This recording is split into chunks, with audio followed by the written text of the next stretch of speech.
everyone, my name's Alex, I'm an engineer and my passion is design, development and prototype production of all sorts of engineering solutions. I guess you get the idea.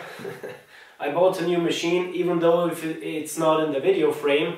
These are the accessories of it and you will see the machine by and by in the upcoming videos. It's currently in store in some other place until I have some more workshop space available. So I bought a Schütte WU50 universal grinder, and I picked this particular type because the nature of my work or my business work is always something different, and therefore I demand my equipment to be as universal as possible by any means. And this particular machine seemed to be a good pick given these demands. So I've gone through the accessories these days to check their condition and to check if it makes sense to put more energy into this machine.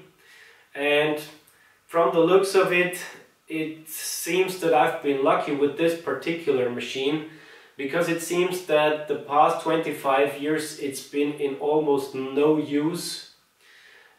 So the parts were dirty, the oil was very sticky and the grease was almost hard like resin, but still I managed to service these accessories. But that's a story for another time. The story for this episode, however, is this beautiful piece of engineering and fabrication, and the most vital part of this grinder is its cartridge spindle. So this is a German-made GMN tempo spindle, a high precision spindle. It has 10 high precision ball bearings on the inside in order to give the machine its good performance and good grinding results. So in this episode we want to disassemble this spindle, check its components for wear, for damage, and service the grease packing on the inside. We want to do this because, or I want to do this because from the looks of the nuts on the spindle, I get the impression that this spindle has not been apart ever since it was put into service, and that was somewhere in the early 1980s. So even though these spindles were lubricated for life, I assume it will be a good idea to change the grease packing in this spindle. So only if it turns out that the spindle is in serviceable condition and everything is fine with it, I will continue with reconditioning the rest of the machine, as this is the most vital part of it.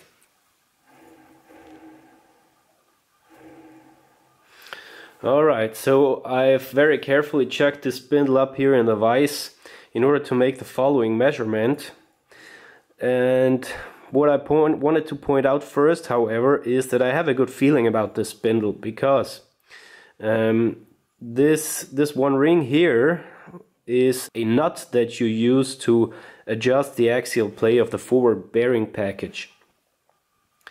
And this point here on the nut looks like a factory marking, and you see it's in line with the marker here on the housing. So this gives me a good feeling about the fact that this spindle has probably not been tampered with over the past 45 years. So in order to have a starting point, we also will measure the axial play of the running part of the spindle. So I've set up the 10 micron per division dial indicator on the face of this nut here. And this one is just a nut. It has nothing to do with clamping the grinding tool. So we have some slight run out here, but as I said, it's just a nut. But we will not turn it while we test for axial play, and I just slightly load it with my hand in an axial direction. So let's see. Yeah, at best, that's a few microns. The book says it should have up to 0.1 0.001 of a millimeter of axial play. Now that really tiny play that we see here of at best a few microns, maybe due to the fact that the grease in there is really hard and gunked up. However, it may also just as well be that from the factory this spindle was set up to have almost zero axial play. We'll have to look and see about the grease and then make our conclusions from there. So fortunately I have this spindle sectional view here in the handbook of the grinding machine, and this view may help us not to damage the bearings or the spindle during disassembly here. So what we have is a classical bearing setup for a grinder spindle, I would say, which is a axially or a slightly preloaded bearing package towards the tool and a axially free bearing package here on the other end of the spindle. So this is just holding radial loads or guiding the spindle radially, while this is guiding the spindle radially and axially. However, the drawing looks a bit misleading. We will see during this assembly, because when you look at the ball track up here, it looks like the balls are just rolling on the cylinder, while on the bottom here it looks like they're rolling in the groove. I would say it must be that they're rolling just on the cylinder, because this is the axially loose bearing here. But we will see about that during this assembly. What we see is a labyrinth seal here and here that keeps dust out, but that also should make us aware of the fact that some amount of dirt may have been able to find its way into the inside of the spindle, so we will have to check on this, as well as we have to repack the grease in here. Of course, the grease may be really hard and tough at this point in time after 45 years. We will see about that. And we see that we have to remove these nuts here and these two nuts on the inside in order to be able to slide out the bearings and slide out the spindle. So let's see about that. So fortunately we have a thread here that we can use to push off the shaft from the pulley, because I don't want to beat with a punch on the shaft in order to avoid the shocks on the bearings. So I want to do this as gentle as possible with those precision bearings. Okay, fast forward. I found this piece here with the tools of the machine. However, it had no handle and the forward side was in a very bad condition. So I returned the forward side, welded this hex on it, and let's see if we can use this to push off the spindle without having to shock it by some means.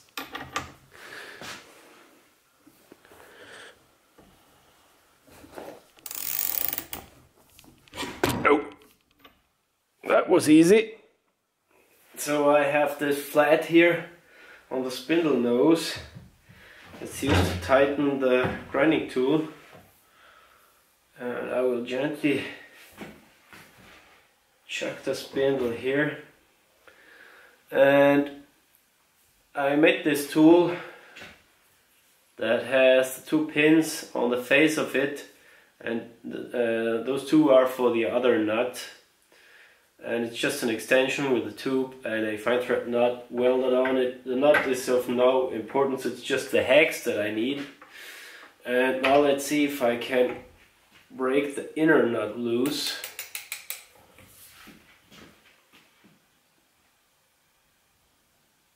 Oh no, oh no, oh no, oh no. Maybe it's a left-hand thread. Let's hope it's a left-hand thread.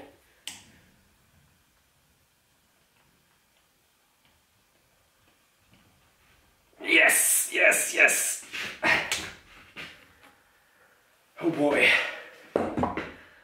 That's making me happy. So that's the nut that forms one part of the labyrinth seal. And let's see if we can hook our peepers onto the bearings. Okay, so here we see the outer nut that holds the outer bearing rings. And this one forms the second part of the labyrinth seal, and we can also slightly see the composite cages. So in theory, if our sectional diagram is right, we should be able to push out the spindle with this one nut loose. But I don't know if there is a slight press fit on some of the rings, but I doubt it, because there is no way to avoid being rough pressing it together otherwise. So, oh yes, look how nicely it slips apart. Oh, nice. Look at the surface quality of the spindle. It's almost like a mirror.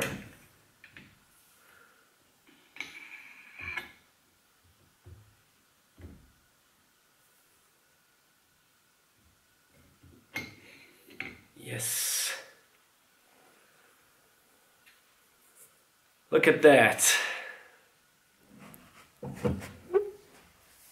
Let's be very gentle about this. And then among the machine's tools I found this spanner that particularly fits this nut here, that allows you to increase or decrease the axial play on the bearing. So let's see if we can open this. Oh boy.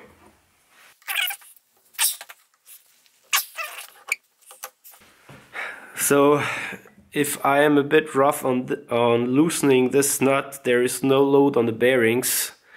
So I will try to gently tap it with the soft mallet, that wrench. I cannot be too rough because of that little pin here anyways.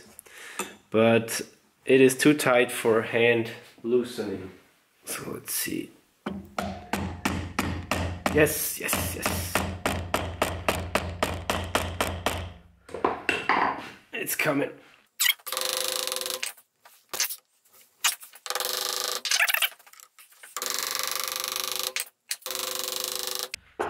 Or it's the press fit on the cylindrical portion of that nut that assures concentricity between the bearings and the outer housing. So there may be a slight press fit here.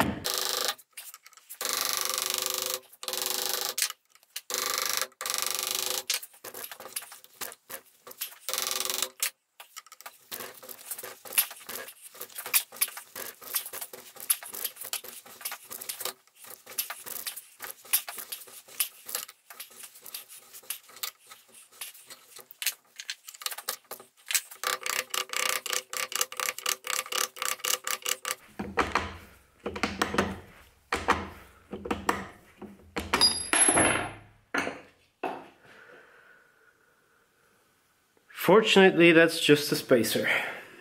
So, this is one bearing pack, and the second one is inside. So, by pulling these two packs apart, you reduce the axial play, and by threading them together, you increase the axial play. So that's how this works. Okay, so we see the nuts that we still have to remove to get the other bearing pack out of the housing. This is the pack that we just removed. That's the outside with the labyrinth seal, the 3 bearings, which you can see on the inside, and the nut that holds it in the sleeve here. So I've turned the spindle around, and we're again on the side of the spindle that's away from the work. So here is the pulley drive. This is the axially loose bearing pack, and we still have to loosen that nut here that keeps that pack of, I believe, 5 or 6 bearings on this side of the spindle. So we can use the same tool again that we used to open this one here, and I already inserted the pins in the outer position, so they should fit that particular nut here. Okay, so let's see if this is a right hand nut or a left hand nut. Let's try a right hand first.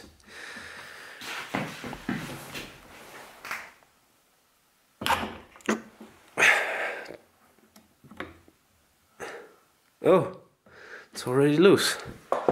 That one was definitely not very tight.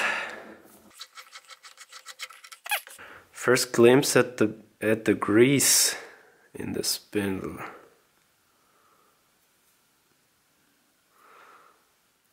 So for my taste it could be softer, but given the fact that it's 45 years old, that's really remarkably soft. Okay, let's see if we can take the bearings out.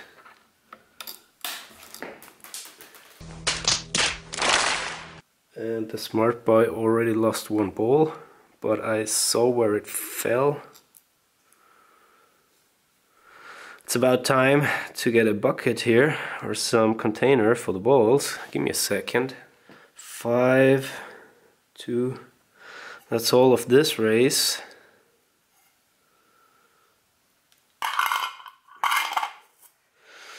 And I want to make sure to look up if the bearing rings are marked in any way here.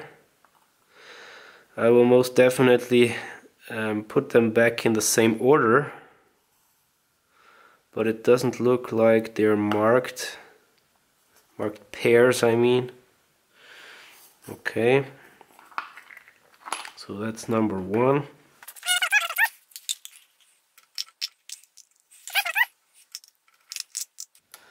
Then we have the spacer and 2 more. And these came out with the GMN marking towards the outside. So that's something to keep in mind. And obviously the sketch or the sectional drawing was a bit misleading, because you can see those balls on that side of the spindle, they don't run in grooves on the outside, on the outer ring, but rather they just plainly run on the cylindrical surface.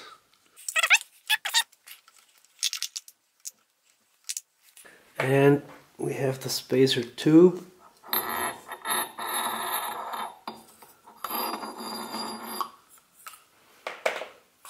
And now let's see if we can get the outer ring. Yes. So here's a glimpse at the grease. Remarkably soft. But nonetheless, I think that's a good point in time to renew that grease in here. On the work side of the spindle, here is the labyrinth, or one half of it. It's interesting, you can see that it saw quite some dirt over the past 45 years. However, the second stage here is already quite clean. Third stage and the innermost part of it seems exclusively clean. So say what you want about labyrinth seals, but they have no friction, and in this case they obviously work well. But now let's focus on the task of getting those bearings out, and for this I have to remove this nut that holds the outer rings in there, in this sleeve.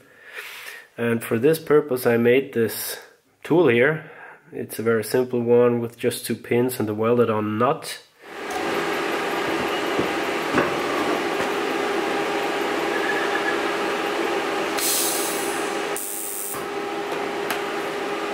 That's classic!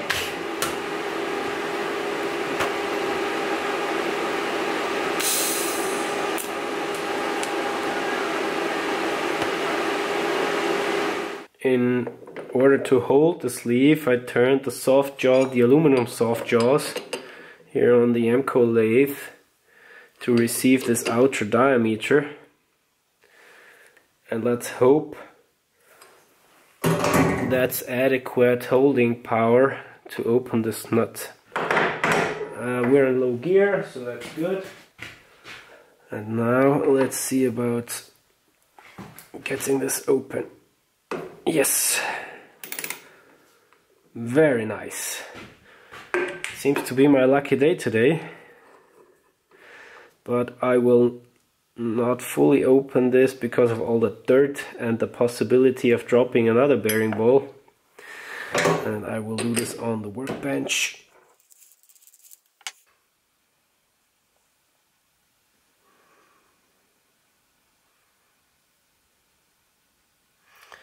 Yes, it's maybe you can see there's some hard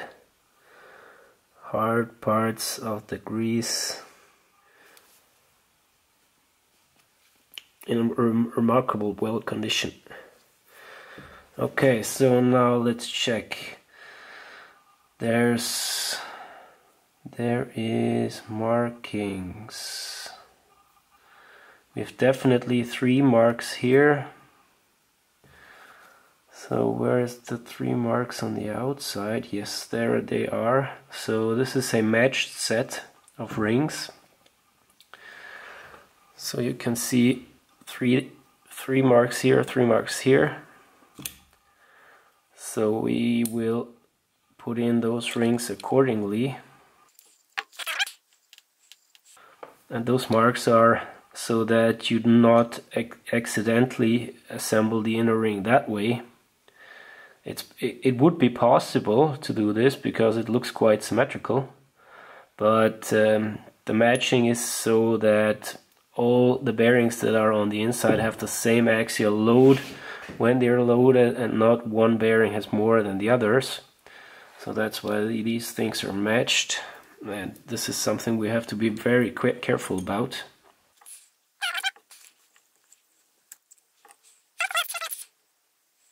Here's the 2. Where's the 2 on the outer ring? Here's the 2. Okay, so we will keep those together.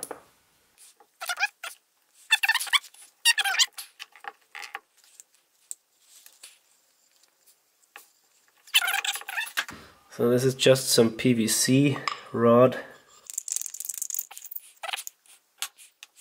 And those 2 should be number 1. Yes, here's the spot. And where is number 1 notch? Here is number 1 notch on the outer ring. Okay, so we will keep those together. I will also keep the balls together. And now the last set of bearings on the business side of the spindle. The tool that we used before we can also use for this one here. Let's see how tight that nut is. And let's hope it's a right hand thread.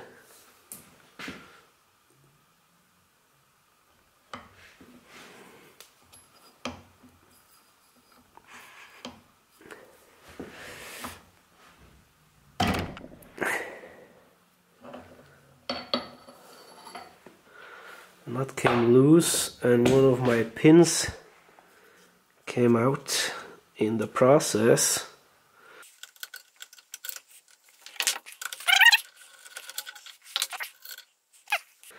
There's 2 more bearings in there. I'll take them out, check the match marking. Here's a 4. I can see the 4 already. And after I took them out, let's start with the cleaning. So everything is now as clean as it can be under workshop conditions, I dare to say. So all these bits and pieces, they have been cleaned with solvent and the brush to get rid of most of the grease. And then I put them into the ultrasonic cleaner, which is still running with the pulley and the pulley bolt. In the ultrasonic cleaner I use this alkaline cleaning powder, which is very gentle on all sorts of metals. This is the T3 product here. And I put all these bits and pieces in the ultrasonic cleaner and then gave them and then dried them with dried and filtered compressed air that is slightly oiled. All except of the balls, because I was afraid of the balls smashing together in the ultrasonic cleaner, and therefore the balls I only cleaned with the brush and clean solvent in a mesh type bucket. And then I blew them off with the dried and filtered compressed air with a slight bit of oil added to it. So the parts came out really nicely. The wear is almost hardly detectable. This is the outer ring of the bearing pack that's on the opposite side of the work, so that's the pulley side. And the surface quality of these parts is really astonishing, and it's almost a shame to hide it away by assembling it again. It's really hard to tell that this bearing has run.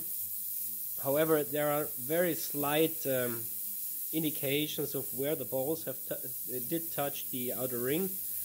So you can tell that this spindle has run. However, I have absolutely no objections reusing those parts, even reusing the balls, because one might argue, why don't you replace the balls? But everything is in such good condition, even if you check under the microscope. And these spindle bearings, these high precision spindle bearings, are of such a superb surface quality. It's really a shame to hide them away on the inside of the spindle. Also check the surface quality here on these parts. This is really mirror-like finish. The spindle nose I could clean out with the ultrasonic cleaner very well, so this is now free of this stained grease that sometimes sticks to the surface. And there is almost, or I have no objections about wear on this conical seat here, so everything looks really good, and I'm happy to put this back together again with now some very top-notch quality high-speed spindle grease.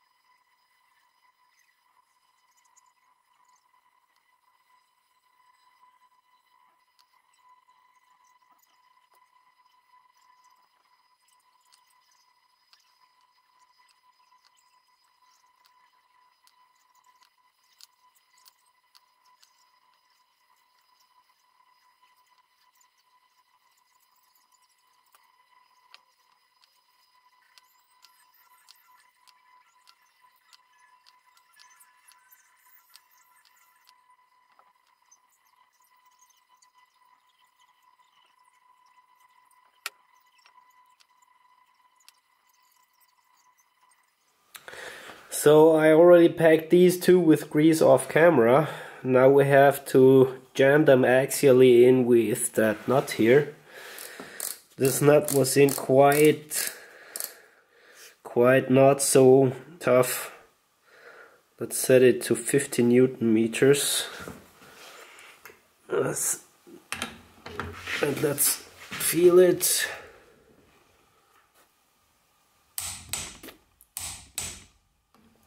Yes, I believe that's good.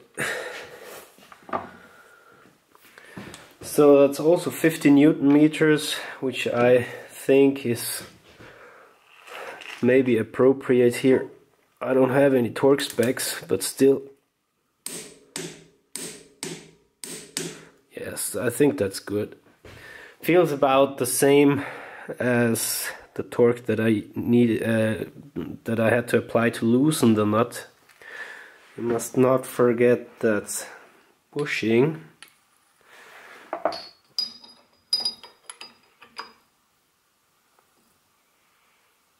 Okay. Okay, that sticks, that's good. I'm just a little bit afraid about inserting the outer sleeve on this diameter here, since this is such a tight fit.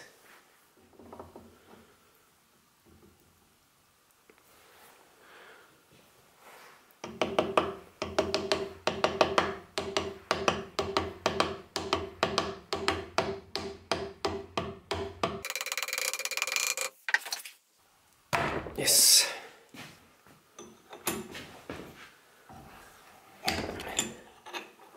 Jeez. So the book says, which makes sense, to completely tighten these the sleeve down into the housing, then assemble the complete spindle, and afterwards measure the axial play and turn the sleeve outward so as to reduce the axial play to the amount that we want. So that's why we will close the sleeve all the way down into the housing, and then after assembly we will loosen it and thereby adjust the axial play. But first let's turn the spindle around and assemble the remaining 5 bearings.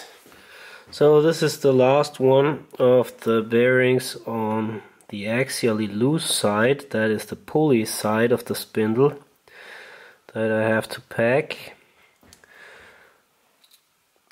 Now the books about spindles, they are very clear on the fact that you do not want to overpack the bearings with grease, because you're not doing any good by that, and they always state that only the appropriate amount of lubricant is what you're supposed to put into the bearings.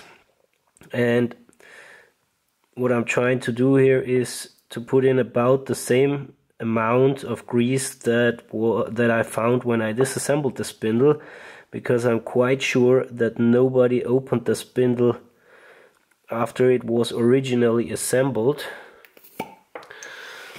And by the way, the grease that I'm using here is Arcanol Speed 2.6.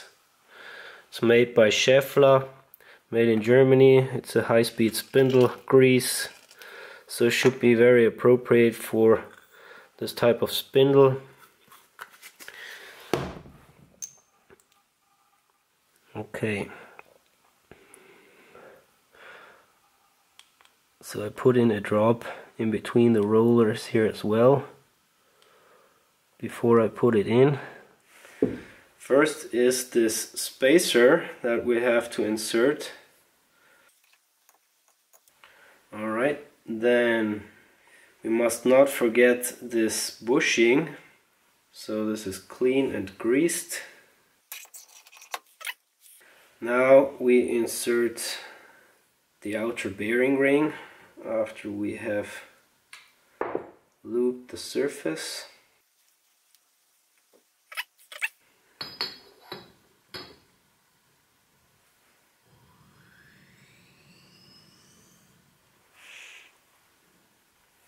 That's such a nice fit, I can't find the words to explain it. So, next is the bearings. And we must have the right order. So 1 and 2 is on the top and 3, 4, 5 is on the bottom. Okay, so I make sure to have the GMN logo on the top, just the way I found it during this assembly.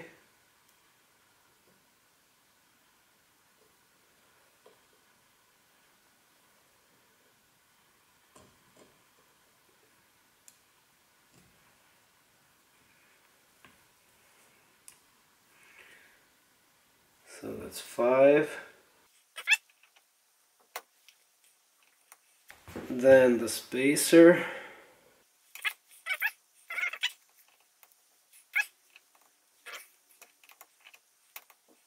So next is the nut that holds the outer ring in place.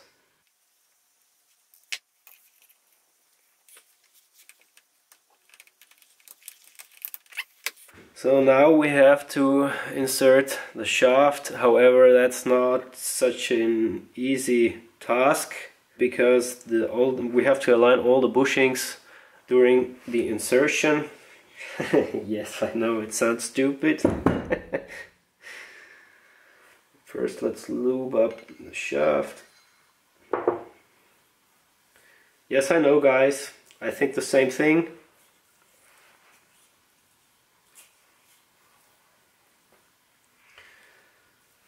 Then we want the forward labyrinth seal on the shaft. Nice. Everything's greased on that side.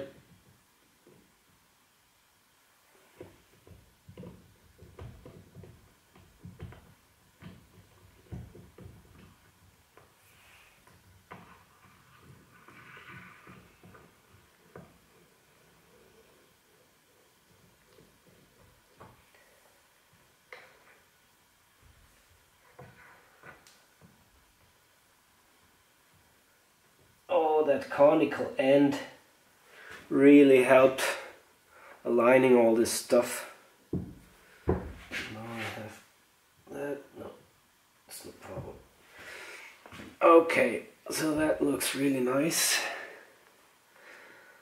And we have the central nut. It's very interesting though that these nuts, they were not glued and they have nothing to jam them. So I suppose we will tighten them properly. It's left hand thread. Okay, let's tighten the housing nut first.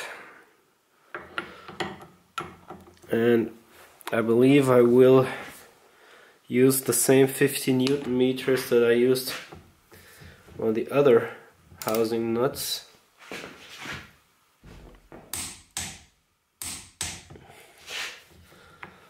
Okay, that's good. And next we want to tighten the nuts on the shaft. For this I will put it upside down and clamp on the two flats on the spindle nose. Okay, so I have the pins on the inside to fit the nut on the shaft. Left hand thread, and let's try the 50 Newton meters first.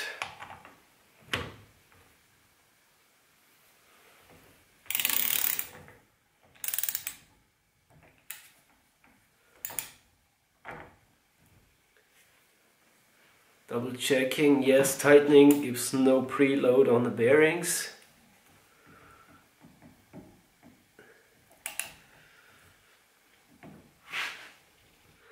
I'm not sure if the torque wrench clicks on the left hand side.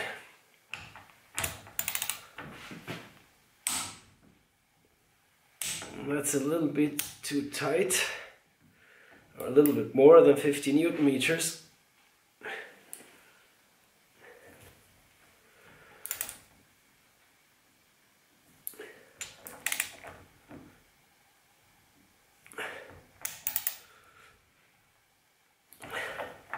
I believe that's good.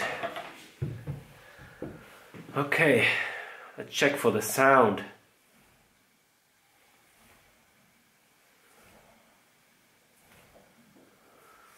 Doesn't sound too bad. Of course, we haven't set the axial preload yet. That's the next step. Okay, so let's test for the initial axial play. And that is like 0.6 of a millimeter, so that should be 0.6 of a turn. I believe that sleeve has a 1 millimeter thread pitch, so we want to open the nut and thereby move it outward, and that should consume the play. Let's check. Yes, it does.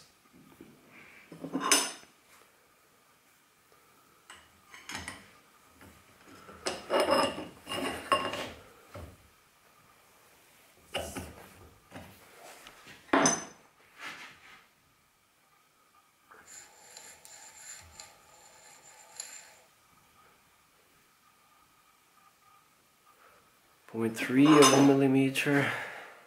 Maybe I should check on the spindle nose. Makes a little bit more sense. So it's still 0.35.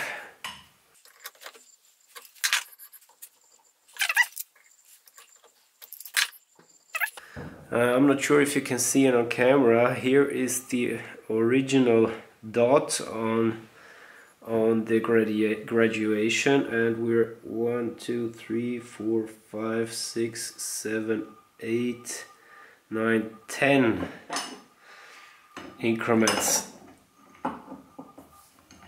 away from this. So let's be careful here.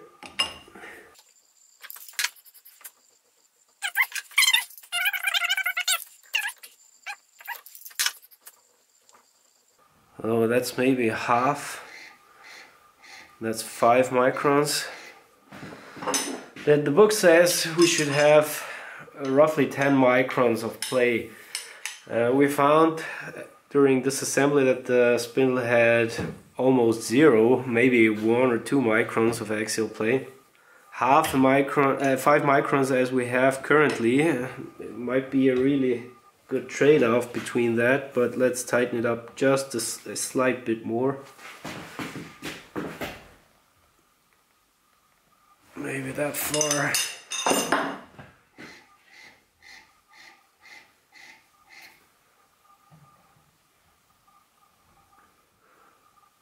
Yeah, maybe a slight bit more, but let's not overdo it.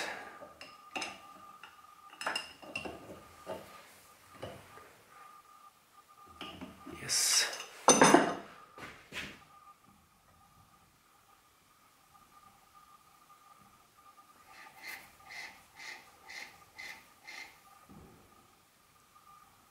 Okay. I believe if there is any final adjustment that should be done on the spindle, I will do it when it runs on the machine by checking how hot it gets with 6000 RPM. But other than that, I believe the service is nicely concluded. Now let's check for the sound once more.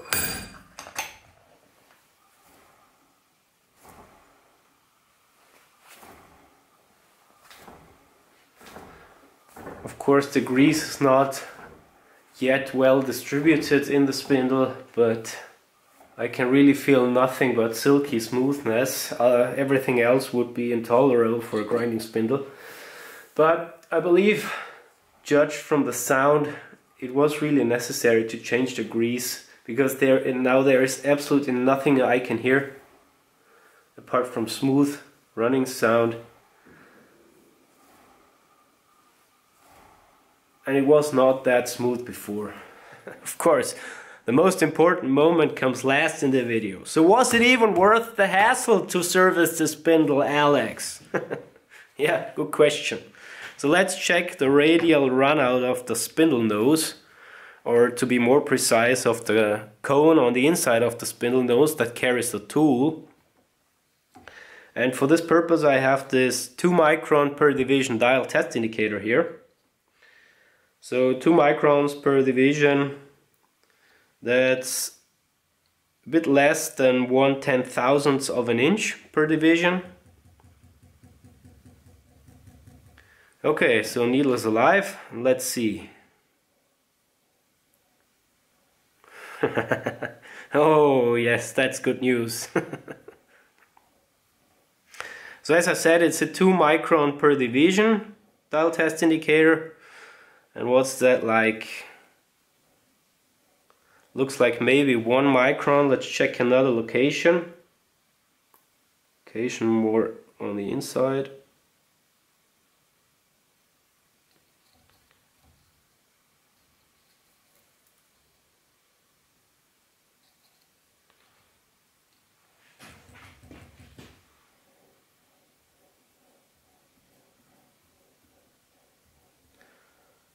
Yes, I would say it's about 1 micron of radial runout that we have in the spindle. So is that good news or not? What do you think? You can leave a comment if you like. Alright guys, so this concludes this video on the spindle service. Thanks a lot for your interest in this video. I hope it contains the one or the other thing that may be useful for you. And I'll see you on the next one.